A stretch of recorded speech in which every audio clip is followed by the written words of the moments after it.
ओम नमो भगवते वासुदेवाय नमः। आप सभी का हमारे चैनल आध्यात्मिक सागर में हार्दिक स्वागत है। आज द्वादशी के दिन आप सुने तुलसी माता की पौराणिक कथाएं। शिव पुराण के अनुसार पौराणिक समय में दैत्यों का राजा दंभ हुआ करता था। वह बहुत बड़ा विष्णु भक्त था। कई सालों तक उसके यहाँ संतान नहीं होने के कारण उसने शुक्राचार्य को अपना गुरु बनाकर उनसे श्री कृष्ण मंत्र प्राप्त किया। ये मंत्र प्राप्त करके उसने पुष्कर सरोवर में घोर तपस्या की। भगवान विष्णु उसकी तपस्या से प्रसन्न हुए और उसे संतान प्राप्ति का वरदान दे दिया। भगवान विष्णु के वरदान से राजा दंभ के यहाँ एक पुत्र ने जन्म लिया। इस पुत्र का नाम शंखचूड़ रखा गया। बड़ा होकर शंखचूड़ ने ब्रह्मा जी को प्रसन्न करने के लिए पुष्कर में घोर तपस्या की। तपस्या से प्रसन्न होकर ब्रह्मा जी ने उसे वरदान मांगने को कहा। तब शंखचूड़ ने वरदान मांगा कि वह हमेशा अजर अमर रहे, वह कोई भी देवता उसे नहीं मार पाए। ब्रह्मा जी ने उसे ये वरदान दे दिया और कहा कि वह बद्री वन जाकर धर्मध्वज की पुत्री तुलसी जो तपस्या कर रही है उससे विवाह कर ले। शंखचूड़ ने वैसा ही किया और तुलसी के साथ विवाह के बाद सुखपूर्वक रहने लगा। उसने अपने बल से देवताओं, असुरों, दानवों, राक्षसों, गणधर्मों, नागों, किन्नरों, मनुष्यों तथा त्रिलोकी के सभी प्राणियों पर विजय प्राप्त कर ली। वह भगवान श्री कृष्ण का परम भक्त था। शंखचूड़ के अत्याचारों से सभी देवता परेशान होकर ब्रह्मा जी के पास गए और ब्रह्मा जी उन्हें भगवान विष्णु के पास ले गए। विष्णु ने कहा कि शंखचूड़ की मृत्यु भगवान शिव के त्रिशूल से ही होगी, अतः आप उनके पास जाएं। भगवान से उन्हें चित्ररथ नामक गण को अपना दूत बनाकर शंखचूड़ के पास भेजा। चित्ररथ ने शंखचूड़ को समझाया वह देवताओं को उनका राज्य लौटा दे, परंतु शंखचूड़ ने मना कर दिया और कहा कि वह महेश्वर से युद्ध करना चाहता है। भगवान शिव को जब ये बात पता लगी तो वे युद्ध के लिए अपनी सेना लेकर निकल पड़े और दानवों में घमासान युद्ध हुआ, परंतु ब्रह्मा जी के वरदान के कारण शंखचूड़ को देवता नहीं हरा पाए। भगवान शिव ने शंखचूड़ का वध करने के लिए जैसे ही अपना त्रिशूल उठाया तभी आकाशवाणी हुई कि जब तक शंखचूड़ के हाथ में श्री हरि का कवच है और उसकी पत्नी का सतीत्व अखंडित है तब तक इसका वध असंभव है। आकाशवाणी सुनकर भगवान विष्णु वृद्ध ब्राह्मण का रूप धारण कर शंखचूड़ के पास गए और उससे श्री हरि कवच दान में मांग लिया। शंखचूड़ ने वह कवच बिना किसी संकोच के दान कर दिया। शंखचूड़ का रूप बनाकर तुलसी के पास गए शंखचूड़ रूपी भगवान विष्णु ने तुलसी के महल के द्वार पर जाकर अपने विजयी होने की सूचना दी। ये सुनकर तुलसी बहुत प्रसन्न हुई और पति रूप में आए भगवान का पूजन किया। ऐसा करते ही तुलसी का सतीत्व तो खंडित हो गया और भगवान शिव ने युद्ध में अपने त्रिशूल से शंखचूड़ का वध कर दिया।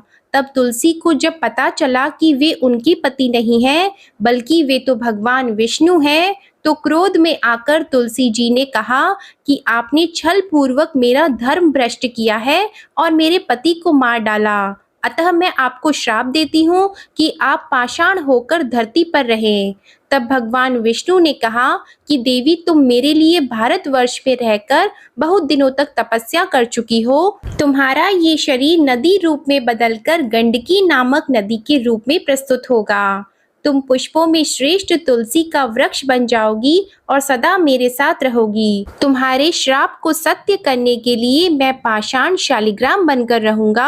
गंडकी नदी के तट पर मेरा वास होगा। प्रेम से बोले भगवान विष्णु और तुलसी माता की जय। आइए अब सुनते हैं गरीब ब्राह्मण और तुलसी माता की कहानी। एक नगर में एक गरीब ब्राह्मण अपनी पत्नी के साथ रहता था। वो भिक्षा मांगकर अपना सारा जीवन गुजारता था और भगवान की पूजा में लगा रहता था। वह उतनी ही भिक्षा मांगता था जिससे उसके और उसके परिवार का पेट भर सके। उस नगर का राजा बहुत धनवान और ब्राह्मणों का आदर करने वाला था। राजा किसी भी ब्राह्मण को अपने महल से खाली हाथ नहीं जाने देता था। दूर दूर से ब्राह्मण राजा के पास आते और उसे मुंह मांगा दान देकर आशीर्वाद देते हुए चले जाते। एक दिन ब्राह्मण की पत्नी ने ब्राह्मण से कहा कि दूर दूर के ब्राह्मण राजा से मनचाहा दान लेकर चले जाते हैं और तुम यहाँ के यहाँ एक दिन भी राजा के पास नहीं गए। जन्म भर कंगाली कहाँ तक झेलूं? आज तुम जाओ और राजा से कुछ मांग कर लाओ। ब्राह्मण ने अपनी पत्नी को समझाते हुए कहा कि तू तो बावरी है, हमें धन की क्या जरूरत, हमें इतना तो मिल ही जाता है जिससे हम अपना पेट भर सकें, और राजा का धन अच्छा नहीं होता, वो हमें नहीं लेना चाहिए। ब्राह्मण की पत्नी जिद पर अड़ गई और बोली, मैं तुम्हारी एक भी बात सुनने वाली नहीं हूँ। कब तक हम कंगाली में जीते रहेंगे? तुम तो रोज माला लेकर बैठ जाते हो। अपने बच्चों को क्या खिलाएं और क्या पहनाएं? जब बच्चे दूसरे बच्चों को पहनते ओढ़ते और खाते पीते देखते हैं तो उनका मन भी ललचाता है। आज तुम राजा के पास जाओ, राजा बहुत भला व्यक्ति है, वो हमें जरूर मुंह मांगा दाम देगा। मजबूर होकर ब्राह्मण राजा के महल की ओर चल दिया, पर राजा उस समय महल में नहीं था। ब्राह्मण को वापस लौटना पड़ा। दूसरे दिन ब्राह्मण की पत्नी ने ब्राह्मण को फिर से महल भेजा, परंतु राजा फिर से महल में नहीं मिला। तीसरे दिन राजा महल में मिल गया और उसने ब्राह्मण का स्वागत किया और उसे आसन पर बैठाया और 2 दिन ना मिल पाने के लिए क्षमा भी मांगी। राजा ने कहा, मैं आपकी क्या सेवा कर सकता हूँ? ब्राह्मण ने कहा, जो मैं मांगू तो आप दे सकेंगे? राजा ने कहा, हाँ कहिए, मैं आपकी क्या सेवा कर सकता हूँ? ब्राह्मण ने निवेदन किया, महाराज मैं कुछ और नहीं चाहता, बस आप मुझे अपने पसीने की कमाई से 4 पैसे दान में दे दीजिए। ब्राह्मण की बात सुनकर राजा चौंक गया और सोचने लगा, खजाने में बहुत सारा धन पड़ा है पर मेरी मेहनत की एक कौड़ी भी नहीं है। राजा ने ब्राह्मण से कहा, आप मुझे 1 दिन का समय दें, मैं कल आपको आपका मुंह मांगा दान दूंगा।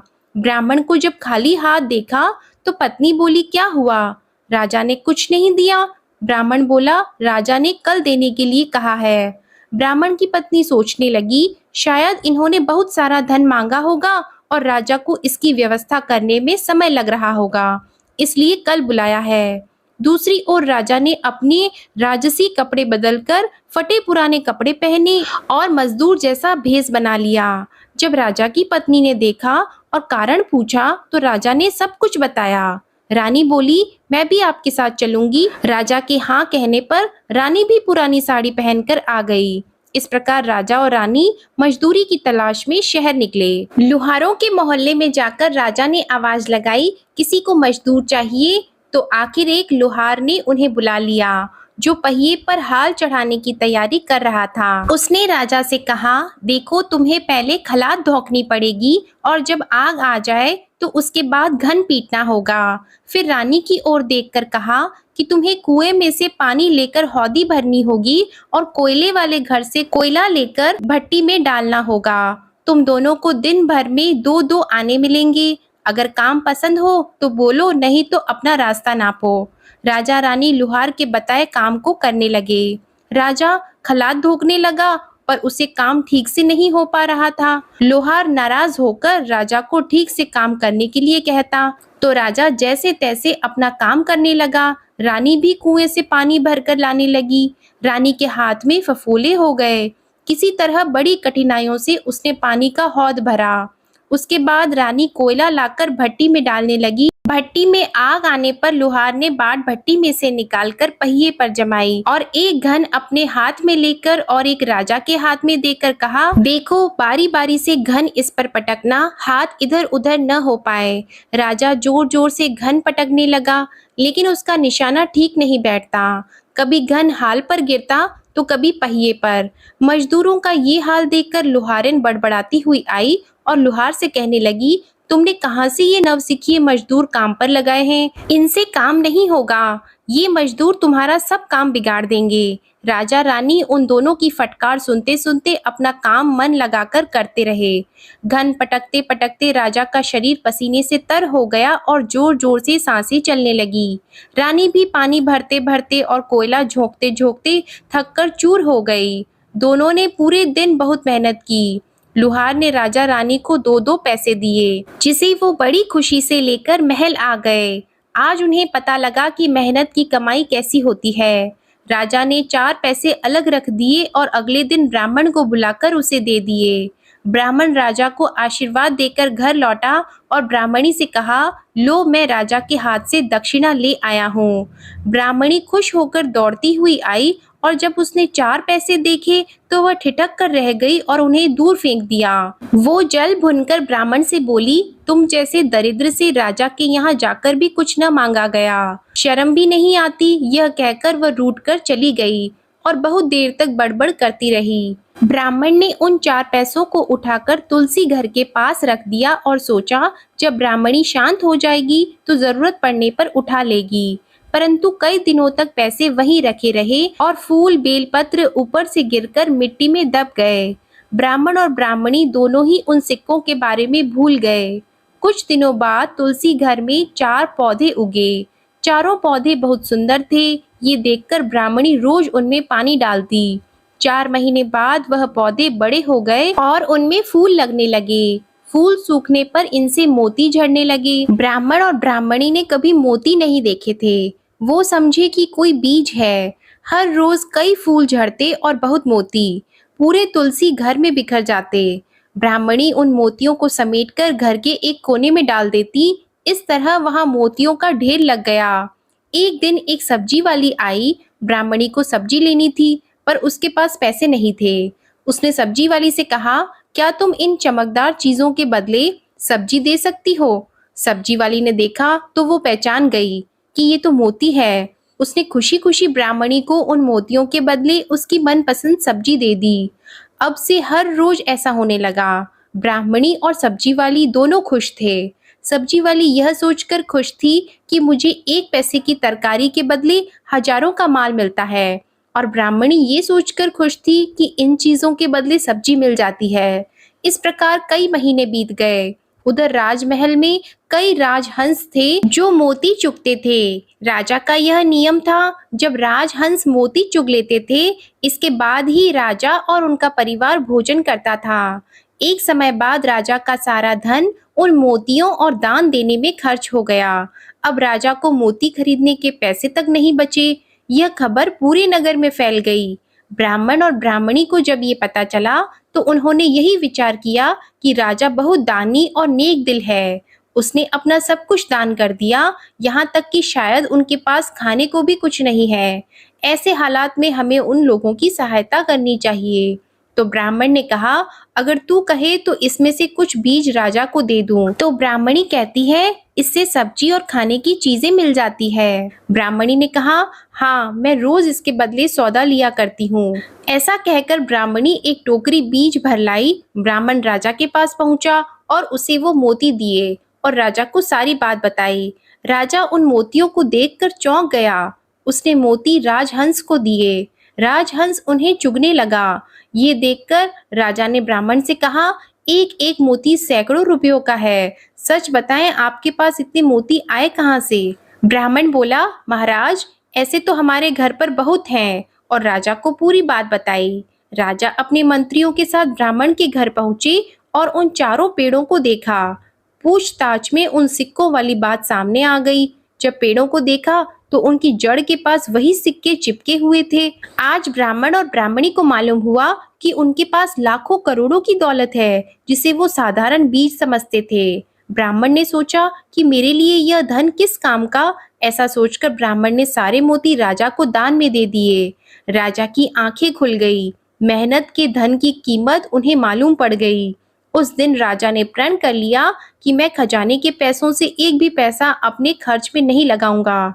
अपना खर्च मेहनत करके चलाऊंगा। खजाने और ब्राह्मण के दान से राजा ने जनता के हित में कई धर्म कार्य शुरू किए। तुलसी माता की कथा समाप्त होती है। प्रेम से बोलिए तुलसी माता की जय, विष्णु भगवान की जय, लक्ष्मी माता की जय। आज की कथा पसंद आई हो तो वीडियो को लाइक करें और चैनल को सब्सक्राइब करें। धन्यवाद।